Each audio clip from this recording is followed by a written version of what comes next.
In our second session, we are going to be talking about technological advances in construction quality inspection framework. Sharing the stage today here, we have Mr. Uday S. Prakash and R. Suresha.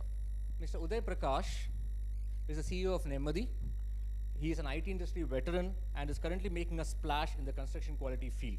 He has extensive management insight, gained on the job while growing a knowledge-based organization with extensive interest in processes, quality, and efficiency. Uday has helped spearhead the company's growth by introducing eclectic, innovative, and strategic operations. Now listen. Uday has a bachelor's degree in chemical engineering, a dual Master of Science degree in mechanical engineering and computer science, and if that was not sufficient, he has a graduate management program on entrepreneurs and family businesses from Indian Institute of Management, Bangalore, and out of sheer interest, he also completed a course in advanced corporate finance from Indian Institute of Management, Ahmedabad. For that part alone, audience, please put your hands together. I grew tired of my education long when I was in my kindergarten.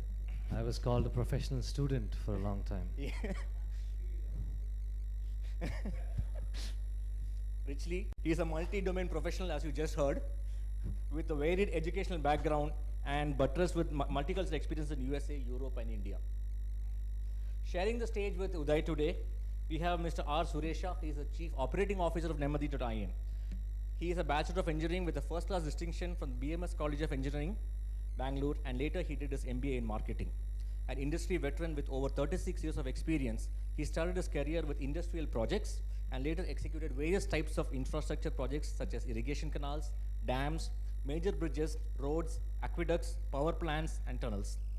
He later moved on to execution of residential and commercial buildings, dealing with planning, contracts, execution, and project management.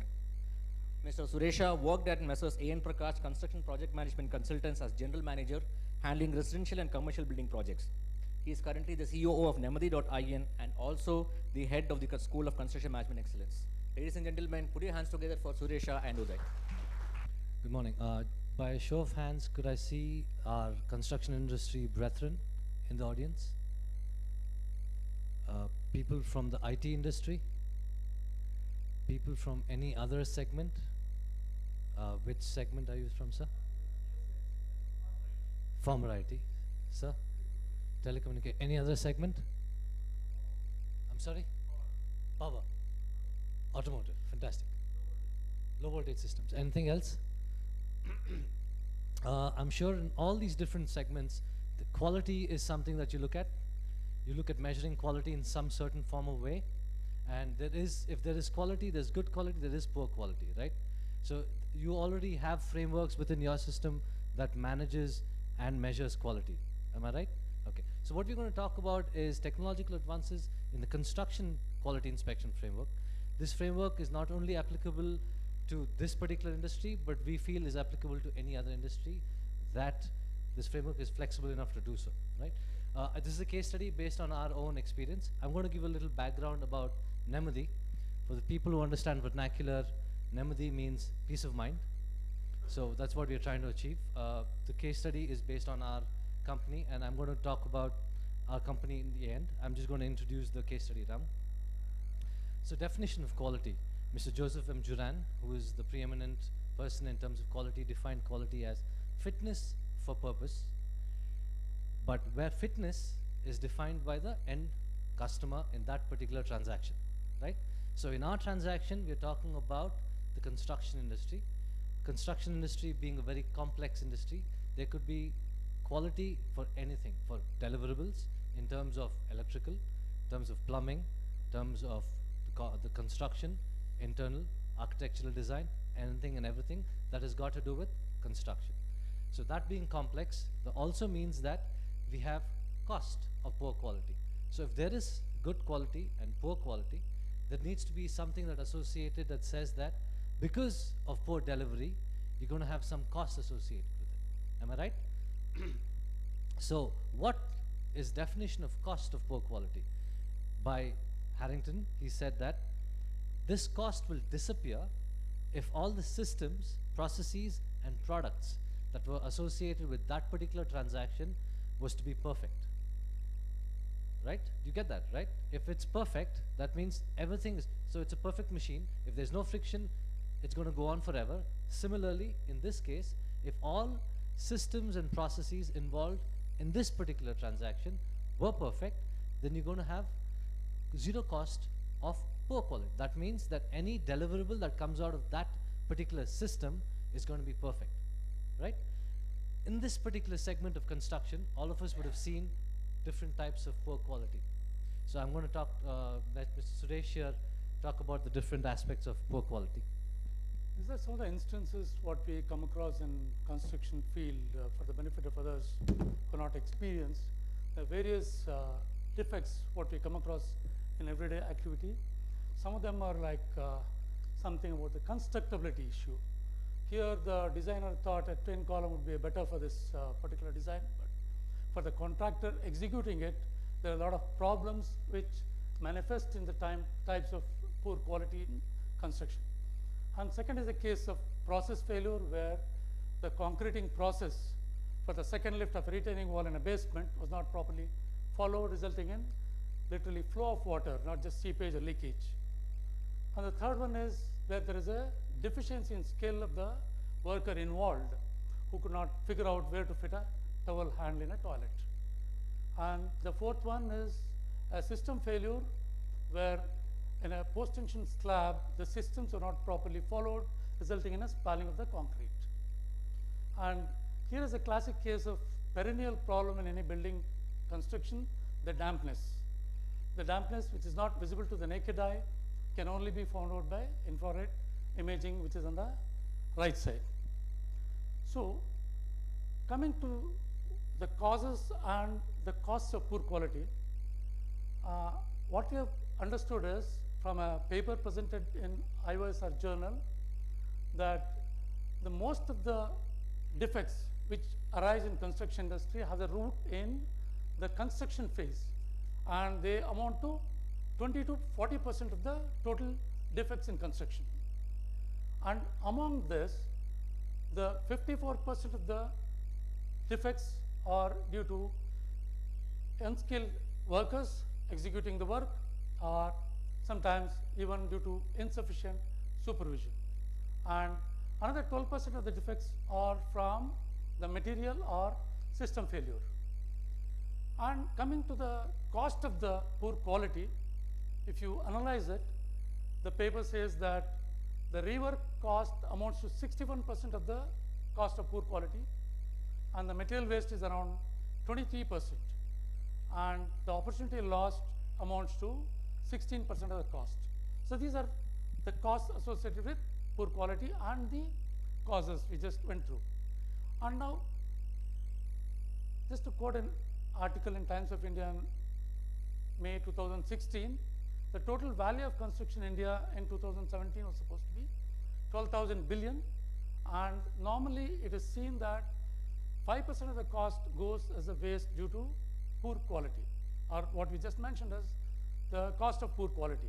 So that amounts to nearly 60,000 crores. It's a huge sum. So just going by the case study what we did based on our own experience, I'm just going to take you through what we conducted in a residential building. This was a regular inspection of a project with a lot of flats where we just considered one case where 2,200 SFT flat was being inspected. So by our own experience, we required about 7 man-hours to conduct the inspection. For those who are not aware, so normally inspection is conducted using a hard copy of the checklist which the inspector carries around and his writing pad, then goes through each and every point. In this particular case, for a 2,200 SFT flat, they required to check about 1,500 points. So going by every point, whenever any defect is noticed, he takes a picture. And this picture taking was consuming about 1 man-hour.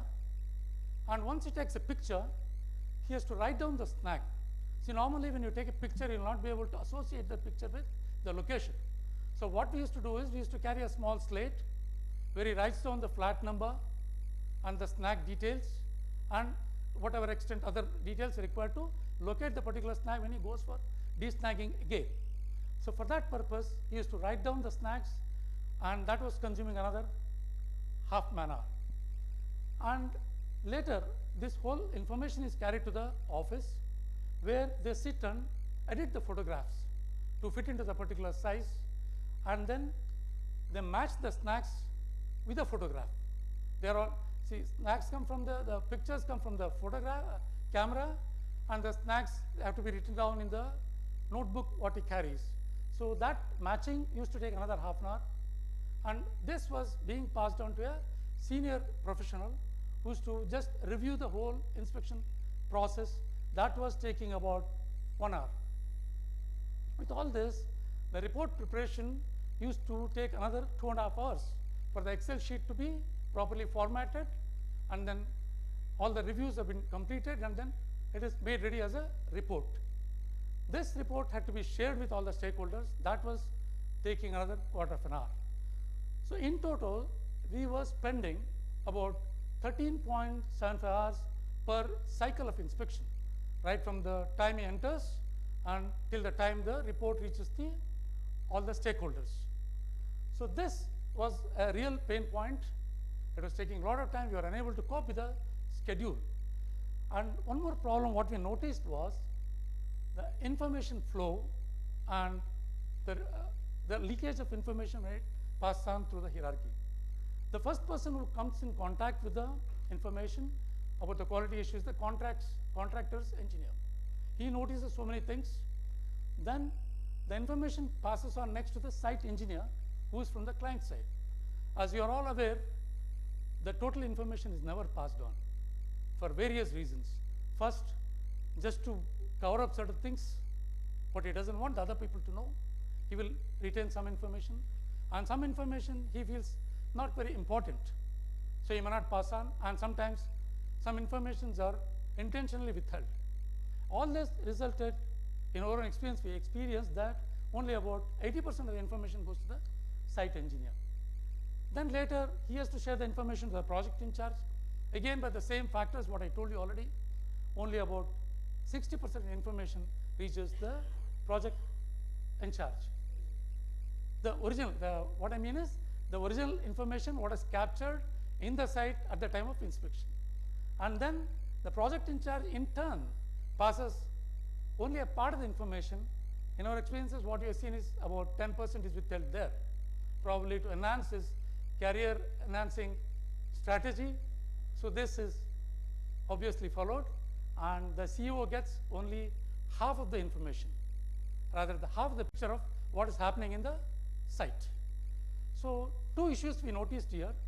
One is the enormous time taken to inspect, prepare a report, share it with the stakeholders, and then second, the information withholding or information leakage en route to the top. So to address these two issues, we gave a lot of thought, and then we came out with a solution from our IT field. So what we did was to amalgamate the civil engineering technology with copious help from the IT, and we call it as automated inspection management system.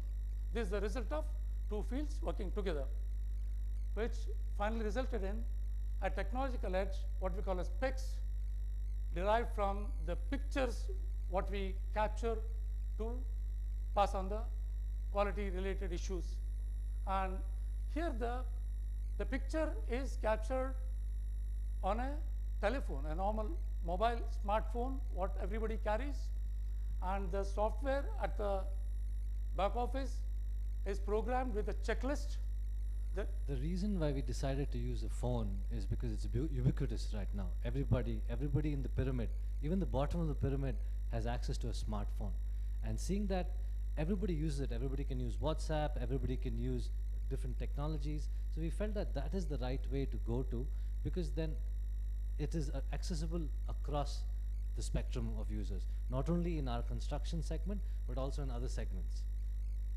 This obviated the need for carrying one more device for inspection.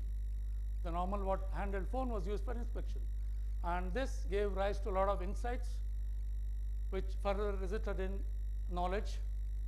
And this whole thing is managed by a console, which collects all the data, collates it, and all the slicing and dicing is possible, which Mr. Uday will explain later. And this central management of information on quality resulted in a lot of savings, not to mention the increase in productivity. I'll just take you through what exactly happened when we were doing earlier in the manual process. This, what I already explained to you, this process, if you take it as a base point, it was consuming about 13.75 man-hours to complete the manual inspection, report making, and sharing the reports, which was replaced by automated inspection management system, wherein we were able to inspect, take photograph, write the snags, edit the photo. Everything is possible just in 4 man-hours. And review was happening only another half an hour, and within 4.5 hours we were able to complete 1 cycle of inspection. So this resulted in a lot of saving of nearly 67%. So this generated a lot of information which was gathered, and we call it as mountains of data. Mr. Uday will take you through what we did with data, what we collected. Thank you. Obviously, all of us have done this before, quality inspections. We've had pieces of paper and ink. At the end of the day, that gets stored in a storehouse somewhere. And even though we have all these data points, have we had somebody collate it and perform any analytics on that data? There may be a few people who would collect these data points, put it in Excel, and continue doing some analysis on it. But as time progresses, if that particular person was to either stop doing what they're doing, or if they were to leave the organization, then that particular process stops. So all the data that were collected, maybe for one project, maybe out of interest for that particular individual. But we have construction industries which will have 15, 20, 30 projects. There could be architectural firms that have hundreds of projects that are done over the years. There could be PMCs that have been doing work with a lot of projects over the years. We know of Mr. Prakash, who's done more than 1,500 projects over the last 30 years. But all these data points that are there, which is lying on a piece of paper, have not provided any tangible information to us. So we feel that, let's just take a look at one particular project, right? So we have one project, we say we have 2 towers, and then each tower has got 10 floors, each floor has got 4 units, and each unit has got different facets, have got different aspects. So you've got electrical, plumbing, firefighting, etc. So that means that when somebody inspects each of this, you're going to have thousands and thousands of data points for just this small project. So if you're talking about huge projects, you're going to have millions of data points that come out. At the end of the day, what are you doing with these data points? We know that it's going to go to a contractor, he's going to probably go and rectify it, and then at the end of that, it's finished. The next project generates again points.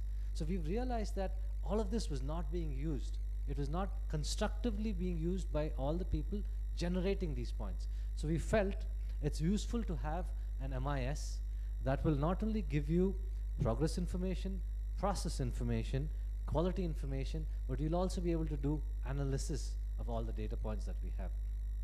If you were to see for our industry, say the construction industry, we have a particular aspect that's inspected, so a snag is generated.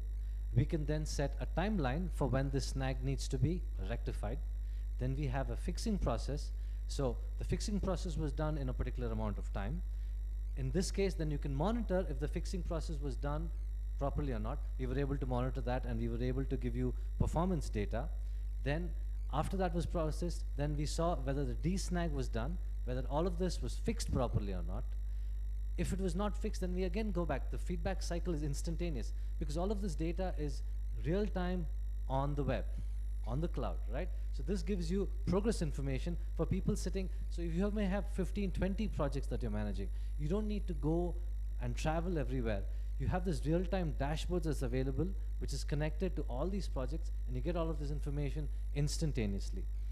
Quality, so you can see the number of snags that are being related, the number of snags, whether they have reduced over a period of time, whether they've increased in a particular aspect. So if you're talking about electrical, we saw that there were a lot of snags that were because of tile laying, We saw snags that were related to fixtures, right?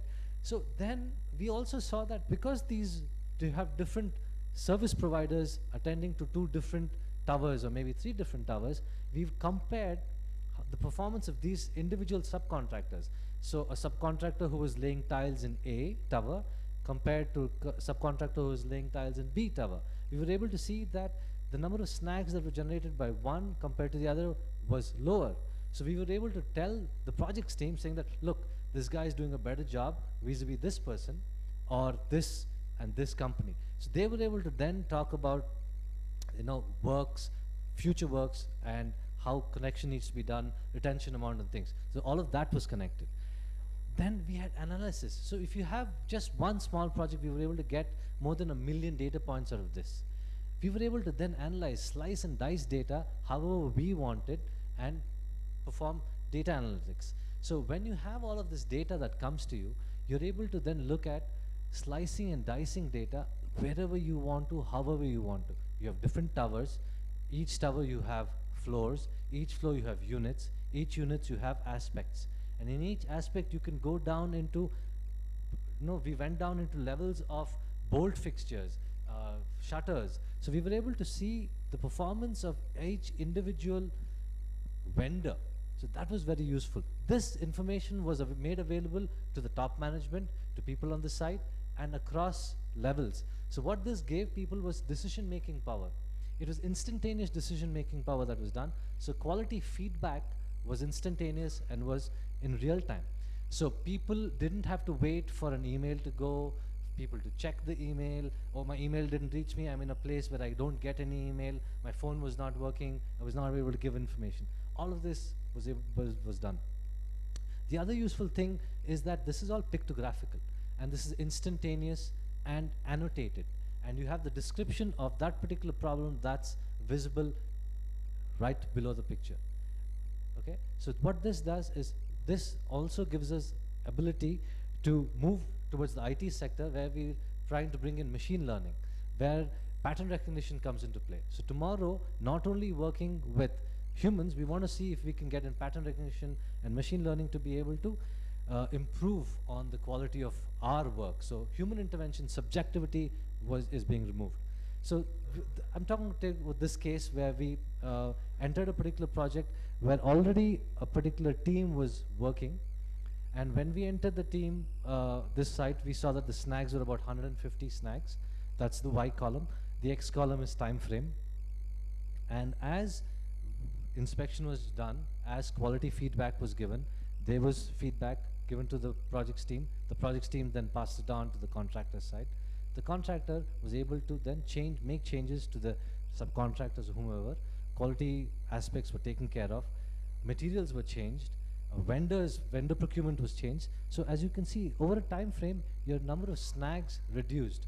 Obviously, there are outliers. Every now and then you'll have outliers. But overall, this quality of the project improved, the snags reduced.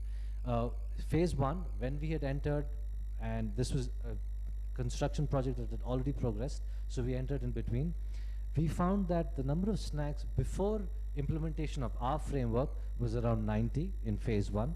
By the time we finished, it was down to 40. That means there was a 56% reduction. This was because of a continuous feedback cycle. This feedback cycle, which is instantaneous, which is descriptive, and has got quantitative but not subjective data information, people take to it and make changes. The other one in phase 2, as you can see, was from 102, came down to 59, which is about 42%. Why we feel that this adoption has been more than others, we feel is that, as you can see at the bottom of the pyramid, adoption is the greatest problem. Nobody wants to adopt to this because they feel that whoever does this, they need to take one extra step to perform the task that they're already doing. Right? If you were to go down to an engineer at the ground and say, boss, you take this, you do this more, he'll say, Arey yaar, kab se kar raha hu, why should I do this again? So what we found is our framework was able to reduce the time involved, but the productivity that he had was more. So the adoption of this technology was better. People actually said, okay, I don't mind using it, because they already had their own phone. Right? So this was something that is useful. How does it all connect? We know that it's an infinite feedback loop. So a QA engineer will perform a test. He performed the test, and then while performing the test, he did things that he was supposed to do. He didn't work on aspects that was not his mandate. You know, creating an Excel sheet, uh, photographs editing, annotating, all of that is not his mandate. I mean, agreed that in this day and age, we do it because it's a part of the requirement. But as a QA engineer, that's not his mandate, right? So that timing save and productivity saving was better. Then maybe they found something. We found that during our inspection, a lot of points were not being in the original checklist. So this was then given. We updated our framework in real time. And when this was updated in real time, all the information was passed on to all the other inspectors in that particular project in real time, which then gave the console and website a real-time update. So information was passed to all the different stakeholders and vendors. Decisions were taken immediately. When decisions were taken immediately, they were again came back to the QA engineer who performed the task that he was supposed to do. So this infinite loop went on, and that's what improved the quality. So as quality is measured in different ways, literature, obviously there are a lot of people, and as he said, I was continuously studying, a lot of people talk about what are the different measures of quality. We've been able to say that in this framework, we've been happy to, all tangible aspects of quality we've been able to touch. But we're still working on this. We feel that we've been able to touch, except aesthetics and perceived quality, we've been able to touch every other thing. Thank you. Just take a few minutes to discuss about why we feel that Nemmadi as a company has the lineage, so to speak, to be able to do what we are doing. So this is a very new organization. The framework was only developed about 6 months ago. IT, we went to our i3 brethren and got this developed and put it on the cloud. We are an offshoot of a parent company, which is a project management consulting firm, which has been in existence for 30 odd years. And seeing that there's a need on the ground, we were able to say that, fine, let's go ahead and develop some software that's able to help not only the construction industry, but also can be any other segment where this framework can be applied. So we've been able to do this, and hopefully it could be useful for others too. Thank you. Questions? We have a first question. Hi, good morning. I'm Sudhakar from ABB. Good morning, Sudhakar. Basically, From Sudhakar from? ABB India Limited. Okay. We are into process automation. I'm handling the power projects. Actually, civil has been a sort of a question mark always to us in the projects where we are handling bigger projects. We always see the construction engineer is handling the engineering given by the engineering officers, okay? And we have multiple people working in engineering handling different aspects of it. Do you have any processes where they can handle these quality aspects of engineering, that is connect between the different points, checkpoints, or I hope I'm clear with my question, because you're talking about a standard operating procedure essentially. Yeah. So what we do is this framework is flexible enough to be able to take any standard operating procedure, which could be transformed into a checklist. So as we've seen in this industry, we have checklists that are followed not only for checking finished products, but during construction, as you saw, and also for aspects of plumbing, firefighting. So as long as you have a checklist that's inherent to your organization or your industry, and the checklist can be turned into okay, not applicable, this framework can handle it. It could be also be a numeric input. It could also be an image input. It could be anything. So what this does, it looks for what your okay is, it compares it to what is reality, and then takes a decision, and then moves on. Okay. And I was looking at the case study which you have given, sorry. Yeah. The phase 2 had more of the snacks. Yes. And there was a less in percentage of the what you call finding of the snacks because of the quality inspects. Yes. In the percentage perspective, is there any specific reason, or the now guys are getting used to it and then they are trying to avoid pushing more issues into your system? Okay, so there is a twofold answer. One is the phase 1 was a smaller building. It was 2 BHK, 3 BHK. Phase 2 was 3 BHK, 4 BHK and penthouses, which went up to 8,000 square feet. So number of snags inherent in the system when we came were much larger. As you could see, was around 202 to start with. It takes time, right? We were in the project only for 6 months. For projects that are 7,000, 8,000 square feet for one penthouse, for somebody to understand what to do, and you can understand the amount of inertia the system has, right? So we are trying to move something that has a huge momentum in the opposite direction that we have. So it takes time for things to change, but we are happy to say that it's improved. I mean, 42% change in improvement of quality, I would not say is small. Would you agree? Yeah, that's true. Thank But generally what I always see is once you are getting into a sort of a phase 2, which I have been seeing in some of our projects, that construction engineering and the quality engineer gets a hands in and they try to They can't. report less. So this is the framework How is designed in such a way that there is no middleman action that can come into play. Okay. So once the framework is designed and given to your inspector, any industry, there is no way that an inspector can touch any of the data. The amount of granularity in which you can go to check is whether this person had actually was on site to check that particular point. Was it checked? What time is what checked? It could go on to the second. I can tell you that this particular inspector checked this point at this particular second in the day. Are there any quality checkpoints what they have to usually check, and is any checklist type which is always identified? I'm sorry, I didn't understand the question. Is there any checklist? What are the points they have to check in general, and then the regular issues? So this system is as good as what you give into it, right? So as they say in IT, garbage in, garbage out. So the system that you give, the framework that you have, the checklist that you give is what that particular inspector will check. For our own work, for our organization, we have a checklist which has got more than 2,500 checkpoints.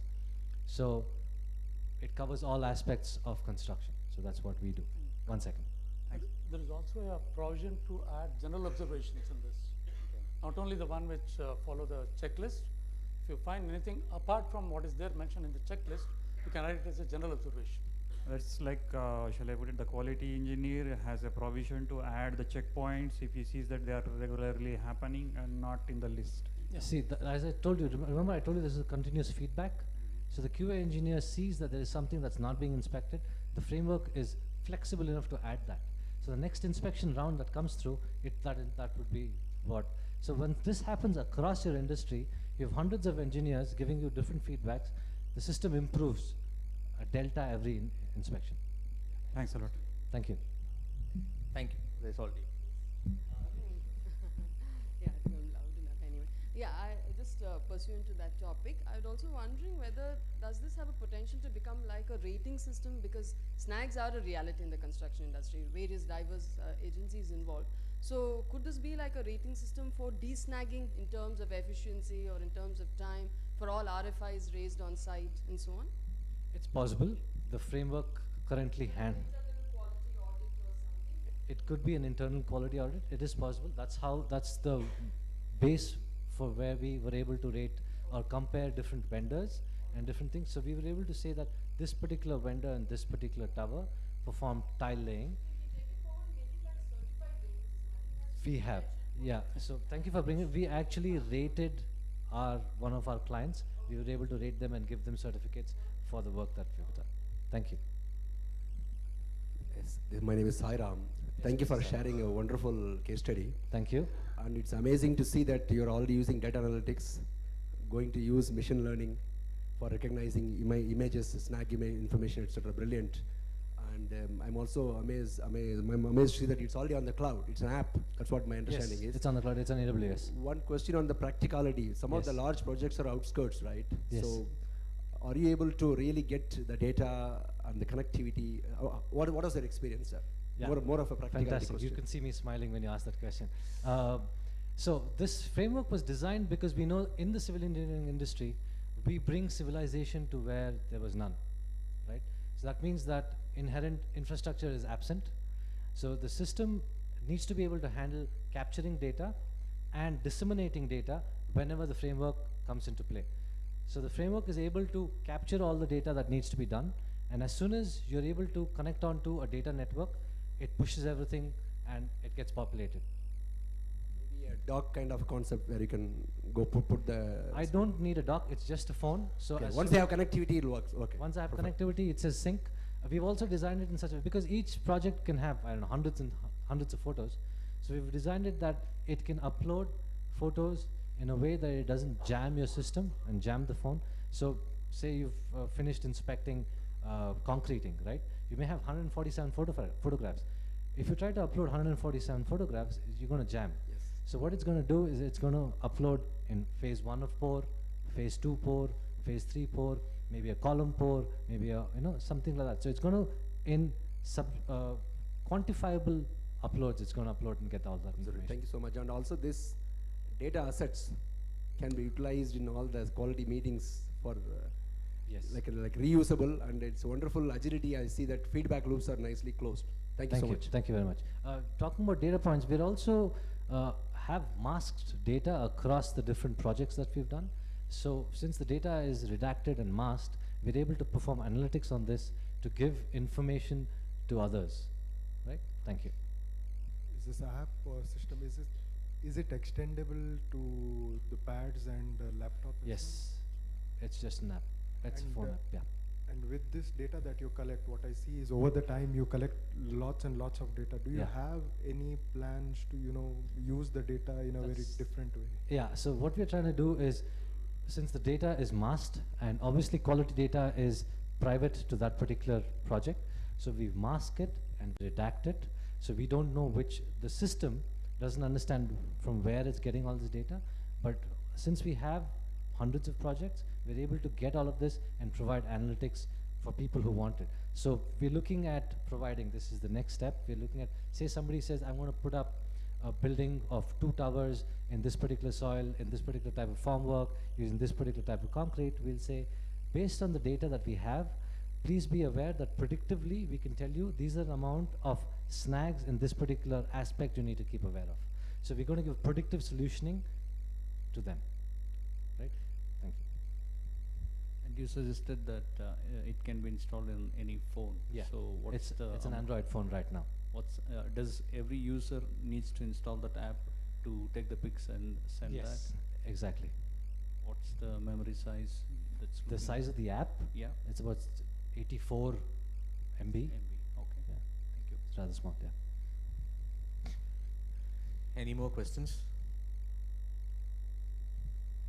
My name is Selva Vijay. I'm just interested to know the amalgamation of IT. Has it changed the educational qualification for the people on the floor or contract engineers? No, Do so you foresee this system is agnostic of who uses it. We are trying to see that this is used by everybody, even at the bottom of the pyramid. So if we were to take this to people who are masons, even today masons use a smartphone, right?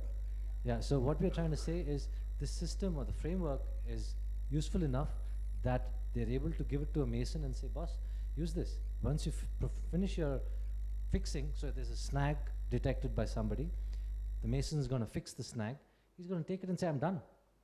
His job's done. Yeah. So he doesn't have to worry. It's like a WhatsApp press. He just clicks, annotates, finished, done. It's a 3-step process for sending data. That's it. Just, once the app is opened in the smartphone, the checklist question appears there. Only has to read English. Yeah, okay, so he spoke about English. We're also now moving, because when we try to get projects in Tamil Nadu, the vernacular was an issue. So we are trying to localize it, so we're going to bring in localization. So when we go up north and when we go down south, the question is the same. Quality questions are always the same. It's just when you bring in localization, it's going to work in slightly better fashion. If you want to see the system after this, we can show it to you. You can take a look. It's got everything in it. Yeah, yeah. Talking about color coding, I think this. Yeah, so this has got colors, right? So you can see. So the blue is. Yeah. So everything that's blue there indicates that those are okay points. Red is something that's not okay. You have amber. You have light green and dark green. So it's been checked, rechecked. Yes, sir. I have a question. Yeah. Without naming your clients, can you just give some real life examples of how did you apply this? This is from the case study of a client, a live client. We were able to help them. The CRM team was the happiest. The projects team was next. The CRM team were not being blindsided because we had a lot of people who would come and say that, so the CRM team would go and try and sell a project and sell, hand over this apartment, and then the client would come and say, oh, I have this problem here, this problem there, that, yada, yada, yada. So the CRM team didn't know how to react to that, right? So once we came into the picture, we had all these different stakeholders who would have a console, who would be able to see all the different information. So once this came through and we had information that was shared, the projects team would make the changes and say that it's been corrected. The CRM team would know what was the problem, how it was changed, and what the current status is. The CRM team would then be able to tell the client, boss, look, this is a natural material. This will have shade variation. This is inherently got cracks in it. I can't give you a product which is natural by your request, which will be like man-made product. So the CRM team was more educated to talk to the client. The projects team, on the other hand, were able to say, look, I know that this snag has arisen in this floor on this particular aspect, and it needs to be corrected in this particular time. So they were able to plan and do better time management, cost management, and people management. So they were happy also. Okay. Second question. Yeah, here. Carry on, please. Phenomena we observed. There was a lot of reluctance from the projects team when we introduced this, thinking that their follies will be exposed. But later, as the project went on, due to proactive snagging, the projects team down the lane, they came to know this is going to be exposed anyway. So let's correct it before they find it out. So like that, the snag levels came down gradually due to instantaneous feedback. The behaviors got changed, actually. Yes. Yes. Ultimately, the projects manager was very happy. Right. Without his effort, the snag level came down. And you mentioned about rating the agencies. I think you can't do that unless we have some certifying authorities such as the government. So is there a plan that you are going to really associate yourself with government authorities? Otherwise, I mean, these ratings does not mean anything in the industry, really. When I say rating, it could be different kinds of rating. I'm not talking about IGB's rating, or I'm not talking about rating like your platinum rating. I'm talking about giving a score within the project. Okay. Or I can give, say, for example, if I have 2 different electrical vendors, 5 different electrical vendors, I can score them, right? I'm rating them. So obviously, if I was to say that I'm going to rate a project, then I will be talking to the client to say that this is the industry standards. Based on this industry standard, I can tell you this is what it is. But for this project, your requirements are your standards. Let us get into an agreement. And based on this level, we will be able to look at the quality for your project. But we will not go below what the industry standards are. Okay, anecdotally, we know what industry standards are. Experience tells us what industry standards are. BIC tells us what industry standards are, right?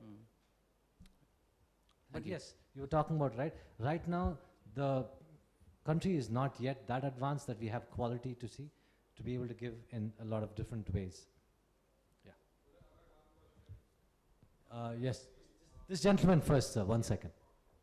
I just had a question. The case study, was that, were those reports generated by your team, or was that, was the whole reports done by the construction?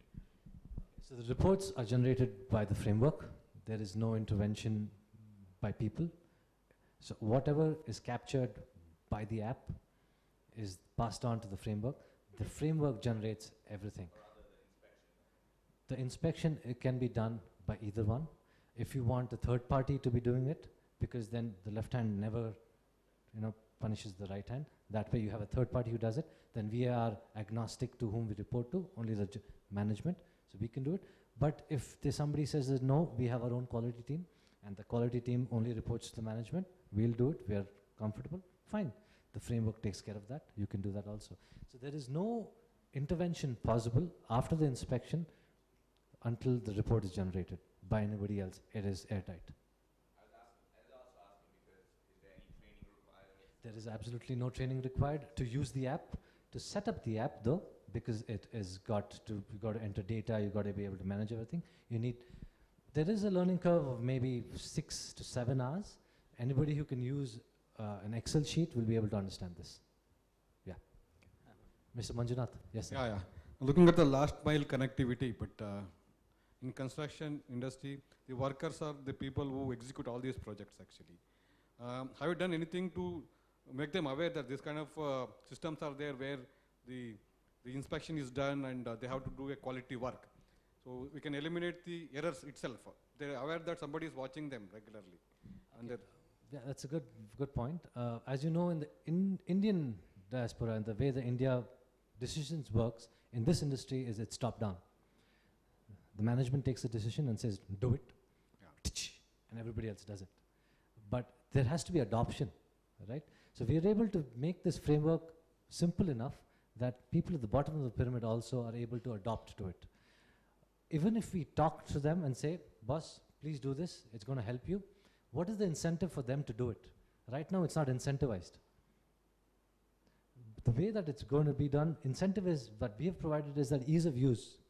So they don't have to fill in a piece of paper, it doesn't get dirty, it doesn't get scrubbed when it rains, it doesn't go off, cement doesn't fall on it. It's just an app. When it's sent, data is captured and it's always there for posterity. And we're talking about RERA now, talking about quality. So all of this is on the cloud. It's accessible to anybody at any point in time, right? One point of adaptation is that the worker who is executing the project, every day, whatever he does the work, he has to take a photograph and upload into the system. It doesn't have to be worker, it could be anybody. Any person who is interested in quality. It doesn't have to be only in the construction segment. We're talking about automotive, we're talking about power. In automotive segment, there is, a chain, so that can be adopted. People today, we see Toyota that has a piece of paper and does it, right? IBM Watson is looking at machine learning to be able to identify snags in printed circuit boards manufacturing. This framework is able to do what IBM Watson is to do is at a fraction of the cost. It may not have the brain power that IBM Watson has, may not have the computational power, but it has got the capacity to do what it does. Thank you. Just to add to what he told, Mr. Manjunath, when the snag is reported, finally it has to be rectified. The de-snagging has to go on. That again runs in the same app. The inspector has captured it, and then the executing engineer, he carries the app again and goes through the snag points. There it is verified with what has been carried out, and probably there will be an interaction with the worker who rectifies it and shows him what is the snag and asks him to rectify. And once it is rectified, he records another status, rectified, not rectified, or partially rectified. That information is also captured. In the second phase, it will be rather interactive with the worker who does it, and he will know that these things are captured and they have to be rectified. There is no escape. Yeah, because report generation is instantaneous. The moment he captures and uploads, the report is seen by everybody. So they can take proactive.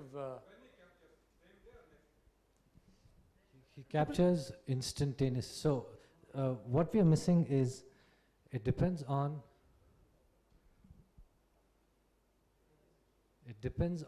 the life cycle, right? If I'm doing a pre-delivery quality inspection, then the project is already complete. It's only for finishes I'm checking. So it's done in a 4-hour life cycle and the report is ready. If you're talking about during construction, it happens regularly, right? I'm pouring concrete today on first, then I'm pouring on second, I'm pouring on third. It could be pour 1, pour 2, pour 3. It could be multiple pours and multiple towers. So this happens at that particular instant of time that you want it to be checked. It's not mandated by anybody else.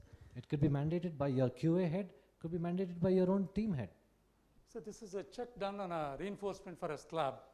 So the annotation shows what is the defect, where it is lying, and immediately he is able to go through that. So rectification becomes immediate. Depends on which part of the cycle you are in. Please. I'll give you the mic. So he's our mentor, so he has the capacity to answer it. Mentor for answering questions. Okay. Manjunath, I have understood what you are saying, I think. That photograph can be used for training and making sure that he doesn't do the mistake next, yes. So once you have taken that, obviously it could probably be used for saying that you don't do these mistakes, this has happened. Obviously, so you have a record, you can share. If I have, as a mason, done it, and so is the next mason next to her, we can tell him that, no, this Prakash has done this goofer, make sure that you don't do it. That can be done. Also, like minimizing the mistake, incentivize the No, that's beyond this domain, but whatever they are talking, that it's beyond that framework, but it can be used. I mean, we can take that as an input to see how we can tell them now next, we have a feedback from Manjunath, we can use this also. Thank you. Okay, we have one last question. I'll hand it over to the lady here. Hi, my name is Preeti, and Hi, Preeti. So we are talking about everything real time, and since the app is connected to Cloud. data, cloud, and everything. So how does it happen? Because still now in India also we have lot of data issues or internet connectivity issues. So when someone goes and inspects in such a building which is not exactly where you have a connectivity real time, so how does this thing helps your app, or something else comes in picture? So we know that most site offices have internet connectivity, right? So you may have a tower that may not have connectivity on the 29th floor, but once you come down, go into your site office, you do have connectivity. As long as you have 3G connectivity, sufficient. 2G will work, but it'll take a longer period of time. But 3G connectivity at the minimum, which is now prevalent everywhere, works. So what the person does is, in the morning or in the afternoon, whenever, the framework is set. So they need to have certain inspections. Say he's inspecting form work.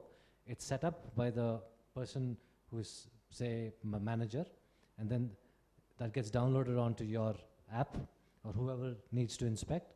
Then they go onto the site. So the whole day they will do their particular inspection. They'll come down, and then at the end of the day, they will come in, as that gentleman said, a doc. He'll come in and he'll just say upload. So this gets uploaded, right? So if you're within city limits, or if you're within limits where you have data connectivity, after every modular inspection, you can upload it. That is actual real time. We don't want to have photographs upload as soon as you have it taken, because then that will jam the system. We can do it. I mean, if you have a phone that's got 8 GB RAM or 16 GB RAM, that's fine. But we're talking about people at the bottom of the pyramid who will have maybe 3 GB RAM, right? And we have maybe 3 GB connection. So you're talking about companies that give them a data card that will do this.